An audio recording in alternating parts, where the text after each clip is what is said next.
She's the star of Berlin's Neues museum, the bust of Nefertiti, an almost entirely intact face that has captivated visitors here since 1912, more than 3,000 kilometres from where she was found. In Cairo, right in front of its brand new Grand Egyptian Museum, Neues spends every weekend gathering digital signatures to bring her home. First of all, it's our right. Second, it left Egypt completely illegally. And on top of that, they claimed that Egyptian museums were not safe. But now, as you can see, the Grand Egyptian Museum is very safe and perfectly suited for Egyptian antiquities, like the bust of Nefertiti or the Rosetta Stone.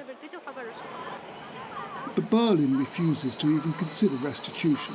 A century ago, archaeological finds were divided between Egypt and the sponsors who financed the digs. That's how Nefertiti's bust ended up in Germany. For the museum's leadership, her transfer was entirely legal, and a return to Egypt, even a temporary one, is out of the question. Remember, Tutankhamun travelled in the 1980s. Today he wouldn't travel anymore for conservation reasons.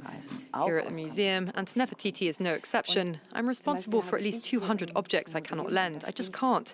And when colleagues request a loan, I have to tell them, I'm sorry, but this object simply isn't transportable from a conservation standpoint.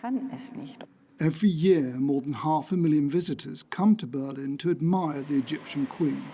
But even in Germany, the debate is far from settled.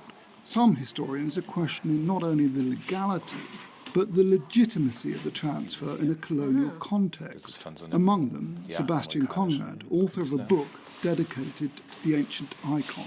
One could ask, can the laws of that era still be considered just?